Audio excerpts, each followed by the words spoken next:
Event organizers, get ready to level up. You're listening to the Event Academy Live podcast, where we elevate motivated event organizers. This podcast is brought to you by Fusion, all the event ticketing features and support you need for one low price. Check them out at getfusionsolutions.com. Now, it's time for your host, Jake Spurley. Welcome everybody back to another episode of Event Academy Live. I'm super excited for this one. He's got his cowboy hat on. I've got my cowboy shirt on. It's got the rootin' tootin' good time. We have Pat Beard here from the Pendleton Convention Center. In this episode, we're going to try and just give you, the organizers, just a little insight from kind of the venue's perspective of what Pat sees when event organizers come in. Just some things that he sees that you could be doing maybe just a little bit better to make the on-site execution of your event a little bit better. Without further ado, Pat, thank you so much for joining us today. Jake, thanks for having me. Glad to be here.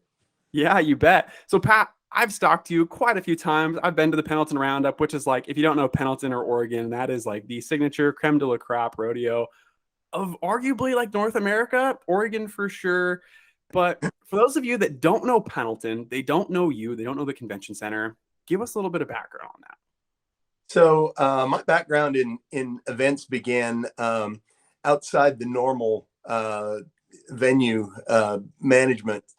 My family has been involved in rodeo since the 1940s. And in my mind, an event is an event. And so we produce most of the major rodeos on the West Coast at one time or another. And all the moving parts that comprise a rodeo are not dissimilar to anything else, any other kind of event you're going to put on, from a conference to a concert or anything else. So I came with a certain amount of skills and experience, even though I'd never been inside, done a convention center, managed a convention center. I worked for about 5 years for the Pendleton Chamber of Commerce, creating new events, bringing new tourism events, because Pendleton as a community understands the power of tourism as an economic tool. So I was there for 5 years and then came to the Pendleton Convention Center in 2017, and I managed the Pendleton Convention Center. And the city also has an 800-seat performing theater called the Vert, and I manage that as well. Wow. You said something early on in your little chat here of an event is an event, right?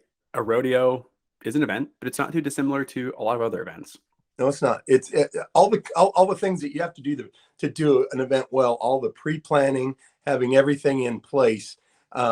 It doesn't matter the event. You've got to put the building blocks in place to see a successful outcome. That's one thing that I always try and tell folks is, just because you are a rodeo or a fair or whatever, we all have something to learn from everybody else. So when it drives me crazy of, well, we just kind of go to all the other rodeos, see what they're doing. It's like, go do something else. We all have something to learn from all the other events in our industry. Yes, it might not be a rodeo. It might not be the exact same thing, but at the end of the day, an event is an event, just like you said, Pat.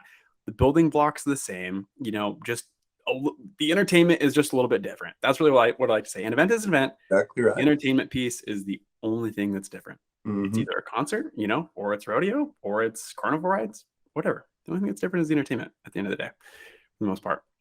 So talk to me about being out in Pendleton. You have an airport there, but you're kind of out in the middle of nowhere, if you will. It's not, not near a big city. What do you think are kind of the big driving factors to get people to come out to Pendleton, to a destination? Like, what do you think is that home run thing? Okay, so I don't buy into that Pendleton's out of the way. I believe that Pendleton is the exact center of the Northwest. 3 hours from Boise, Portland, Spokane, 4 hours from Bend, Seattle. So if you're an organization that's trying to bring a regional conference or event somewhere, I would put my finger on Pendleton every time. We have a I-84 passes us. We have a regional commercial airport, the only one in Eastern Oregon, and a huge number of rooms. We've got When we include the Wild Horse Resort and Casino, we've got 1,800 lodging rooms. And so as a destination for a small rural town, that's amazing. So, and those numbers are growing all the time. We'll be opening a new hotel at the airport in July. And then within 2 years, we will have attached lodging here at the convention center. And that'll between the two, we'd add another 180 rooms. Wow. Yeah. So Pendleton lives on events. So we have one of the things that we have in our benefit is the number of rooms. And the other is the innate hospitality that if you're going to be a Pendletonian, you better know how to welcome people. And so I believe that Pendleton is this amalgam of history, culture, music, art. So for 10,000 years, the Confederated Tribes of the Umatilla, Walla Walla, and Cayuse, this was their home. And they'd been welcoming, people here for that amount of time. Then Lewis and Clark show up, and shortly after that, Oregon Trail. And if you pull up the asphalt on Court Street in Pendleton, you'll find the wagon ruts from the Oregon Trail. So Pendleton has always been a place that's been important in terms of people coming here. And largely because of the Roundup that began in 1910, we've been bringing large groups of people here since then. We just keep getting better at it, and we're bringing more and more events. So at the convention center, we do about 250 events a year, large and small. But we also have for a long time, the community assumed that their entire world of tourism was the Pendleton Roundup. But we have huge events now going on, from a state to a basketball championship. We just finished Jackalope Jamboree, which is a 3-day red dirt music festival. Pendleton Whiskey Fest will be next, which is, if you can imagine this, in Pendleton, Oregon, town of 16,000. We have had every major A-list performer, if you will, in the last 10 years coming here. So this year's headliners, Macklemore will open for Eric Church, which is kind of an interesting pairing. But I have seen one of the greatest concerts I ever saw in my life was Pitbull opening for Blake Shelton. 50 Cent opened for Post Malone 2 years ago. And so it's kind of it's stuff that you don't expect in Pendleton, Oregon, that's here. And so that's what I like to think about Pendleton. It's this huge community. It's a community that knows how to welcome people and knows how to have fun. And there's a couple nuggets you just put down there, Pat. And one is if you've never been to Pendleton, you have to go, because some of this just won't make sense of what kind of Pat's saying until you actually experience it. I've experienced Pendleton many times. I remember back in like my early career when I ran food trucks, I remember seeing people on Main Street stumbling around, just like looking for food, but everybody was there to have a great time. Like, yep. You didn't find a mean person unless they were just like, I'm speaking for during the Roundup, unless they were just like kind of like a mean drunk and they just had too much drink, and that happens, right? Yep. But you go to all the businesses, you go to all the people, you talk to the locals, and it's just like, yeah, we live in Pendleton. Welcome to our home. Yep. Let's have a great time. What can we do to make your experience better? So if you haven't been to Pendleton, you need to go. I don't care when you go, if it's during Roundup or any other time, you're going to feel welcomed. The other thing that Pat talked about is that, like, the feeling of it. And I think that's something that event organizers miss, is the feelings and emotions that we are able to evoke during events. And something that I'm going on a limb here, but that probably events in Pendleton have is like, hey, an event in Pendleton, it is a welcoming event. It is a very nice, welcoming community, if you will. It's not up and, busy. It's all just kind of like one big family. We're here to learn together. We're here for whatever the event is. Like, it's a welcoming community. And I think if you have an event in a destination spot, and some call Pendleton a destination spot or not, whatever, leverage on that, evoking the emotion side. Right? I think that's what Pendleton, anytime I think of an event in Pendleton, it's like, I know Pendleton's a great city, And if you're not having your event in Pendleton, what emotions can you evoke in your attendees or your other stakeholders to bring them there, to either feel welcome or whatever emotion you're trying to invoke? If you're a concert or whatever, you want to just, you don't want the welcoming feeling, you just want like, we're going to party feeling, then evoke that emotion, right? Whatever that is, you can do that. And especially when you're trying to pull people out, out of a big city. The other one is Brownsville, and they had Country Music Fest down here. It's like they invoked a similar emotion of like, we're in the middle of nowhere and we're going to have a rootin' tootin' good time. Come, it's going to be great. Leverage that emotion in that. Do you think that kind of like the evoking emotion helps a lot of these events be successful in Pendleton? Or like, what do you think is that one thing that you see successful events in Pendleton do compared to the ones that aren't very successful?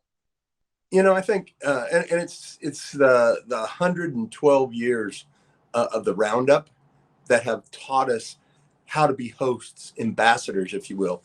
And I've always told people the Roundup is like John Wayne meets Mardi Gras, and so Main Street closes from one end to the other. There is the size of Umatilla County, the county that we're in, is 75,000 people. The size of the county doubles for 1 week. And there's 22,000 seats in Pendleton Roundup Stadium. And so everybody else is just having fun in Pendleton, doing something else. And so that's been the education of this. So now we grow into all kinds of other events, music festivals, art shows, hot Rodorama is one of my favorites. There's been a growing motorcycle event called the Pendleton Ride that is into July, those kinds of things. The ingredients it takes to make those things work is a community committed to hospitality, and knowing that the benefit of that is economic the direct spending of tourism, what that does. And it just, I think that tourism is this magic elixir for small rural towns. It only takes imagination and hospitality, and things grow out of it. And so much like Brownsville or Mount Angel in Oktoberfest and those kinds of things, you see huge things happen for communities if they'll let events grow. I think it's something I talk about frequently is, what do your attendees want? Your event, what you, the event organizer, want is completely irrelevant. What the attendees want is 100% relevant. And too often we get caught up in kind of that, I want my event to do this. I want to do this with my event. Great. I don't want to excuse that. But do your attendees want that? Are the people actually paying money to come? Do they even care about that? Or do you just think it's something cool to do? Like, creativity is great. You need that. But let's ask people that are actually spending money with us. And this all I just had kind of an aha moment here, Pat, of it all comes back to hospitality. It does.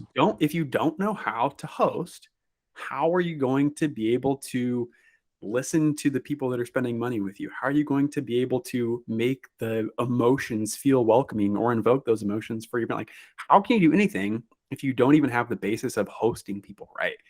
I think so many organizers get that wrong. They think, oh, I have a music festival or I have a rodeo or whatever it is.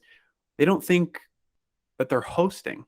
They think that they're producing an event. But at the end of the day, you're really just hosting one big party event, whatever it is. I think if there was anything that an event organizer took away from this podcast is learn how to host. I think we could summarize this whole 20 minutes into one thing: learn how to host. Yeah. So I run a small convention center that is it's a repurposed armory. It was built in 1954 as a Oregon National Guard armory. The city bought it in 1992 and repurposed it into a conference convention center.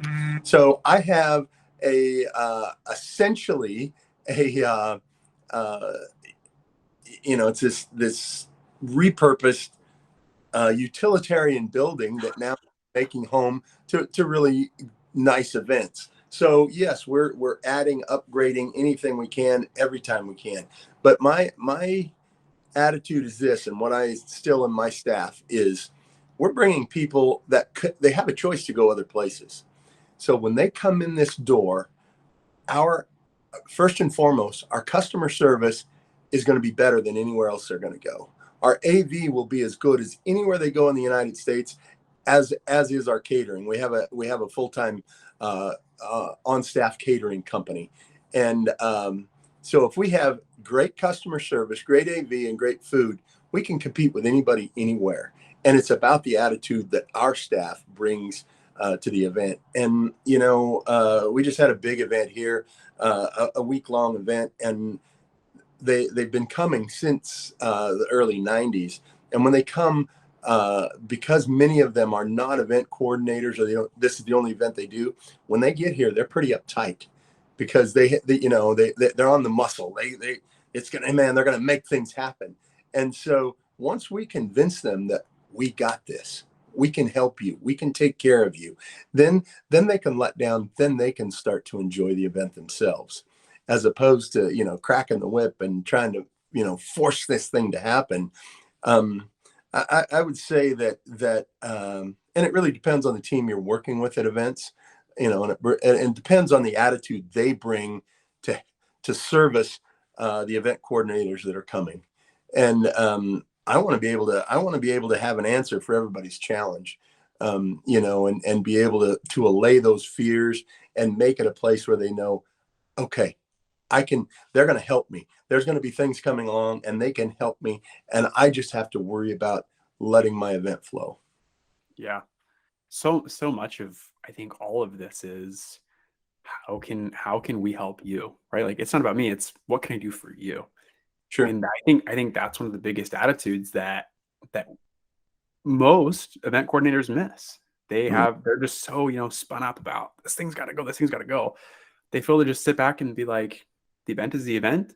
What can I do for you? At the end of the day, the event's not for yourself. The event's for the attendees and the people attending.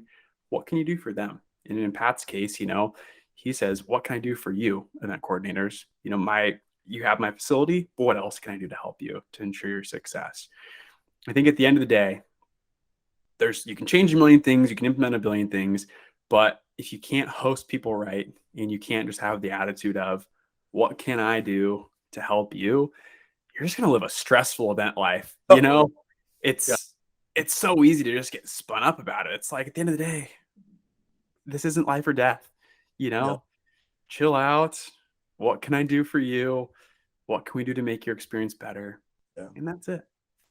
And that's exactly right. The other thing that I would encourage event coordinators is make sure that you have done all the pre-planning, and I'm not talking about hours and hours of minutia.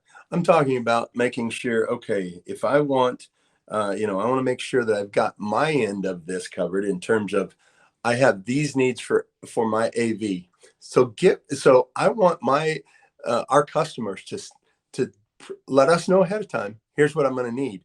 And then our customers need to show up in enough time that we're able to dry fire all the AV to make sure that it works the way they want to, especially if they have video productions, that we're able to make them come off the way they want to. All too often, event coordinators will show up with too little time, and if there is a glitch, then they're panicked. Because people rely on AV, if you will. Part of it is to get people to buy into things, but the other thing is it's a crutch in a sense. It's so rather than have to explain something, you have this beautiful image then that becomes part of your event. Make sure that you get there in time to help, that your facility can make sure that it's right. And the same thing with all your room designs. Make sure that you've given them your facility enough time to put those in place for you and know exactly what it is you want. And just good lines of communication ahead of time. Don't wait till last minute. You're all of these things. It's funny. I'm chuckling on the inside, not on the outside, is because that's what event organizers do. And to be completely fair. You're running events, you have no time, you're doing a billion different things, and just like the simple things fall through the cracks. And that's why when I see event organizers that are all wound up, it's like, okay, what are you really, really good at? You know, like there's a rodeo I'm working with. They're really, really, really good at producing a rodeo. They suck at marketing, you know? So why are you trying to do it all yourself? You know, they have, I don't even know how many thousands of tickets go unsold every year because marketing just isn't their strong suit. And that's, I mean, that's not their fault. You can't be good at everything. No. You know, you can't be a charmer, good looking, the whole thing. You just take what you're good at and you know, you go hard on that. It's like outsource that, right? Yeah. But the fundamentals of what you're talking about is communicate, show up early, and like have everybody on the same page. And it's like those just key fundamentals that do that. And if you can't do that, then find somebody that can. Yes, it's going to cost money, but is it going to be better to take that off your plate and know that it's done right? Or you're going to just flounder, you're going to be stressed, your event might not go off like you would if you lost money because people didn't show up or whatever it is. I think that's another big takeaway too, is focus on what you're good at. You know, if you suck at marketing, don't try. Find somebody else to do it for you. Right. Closing thoughts here, Pat. We're running up on our 20 minutes-ish. What are just a couple things that you see event organizers do that they could just be doing a little bit better? If it's maybe floor plan adjustments, or like, what are your, if you were talking to an event organizer and you just wanted to say, I wish event organizers did this, this, and this better, what do you think it would be? You know, I think it's communication ahead of time. Here's the, you know, be very honest about what it is you need and what you expect, so that the team that's waiting for you can know where to fill in and what to get ready for you. I think the other thing is evaluate your team. Too many event planners are armies of one and usually need a little more help than that. And that's where a lot of the stress comes from. So make sure that you have all the people in place that you need for your own event. And depending upon the size of your event, that you aren't killing yourself. The other thing is, on one hand, don't be afraid to delegate. And from an event center's point, the fewer people that we have to interact with in terms of saying, this is what I need done. And if I have one person telling me that, as opposed to 20, it's so, and so, you know, it really does. And then build a relationship with those that are willing and trained to help you. Trust them, you know, and build those relationships. If you've got some place that works, go back, you know, so that that takes a lot of the stress off of it. And then just keep fine tuning the event until you get it where you want it. Yeah. Yeah. Guys, I feel like I'm in Pendleton. Like I just have that like feeling and emotion of calm, cool, collected, like go with the flow, welcoming. And if you haven't been to Pendleton again, you got to go out there. The big takeaways here, if you missed some of the in between, learn how to host, over communicate the heck out of everything. Don't be afraid to delegate. And at the end of the day, we're working with people. What do your people want? Not what do you want? Surefire way to have a successful event. Pat, thank you so much for joining us today. This is a podcast that I truly feel like I am in Pendleton, and I've never felt that before. So yeah. I hope all listeners feel that way too. Pat, thank you so much for joining us today. All right, come and see us in Pendleton. Let her buck. Let her buck, baby. I think the roundup's what? September? Always the second full week of September. This year it's the 12th to the 17th. Let her buck in Pendleton in September. Thank you so much, Pat. And thanks for joining us for another episode of Event Academy Live. Thank you for listening to the Event Academy Live podcast. This show is powered by Fusion. Event solutions for the modern event organizer. Don't forget to like, rate, and review. We hope you enjoyed the show. Until next week, keep leveling up, fellow event organizers.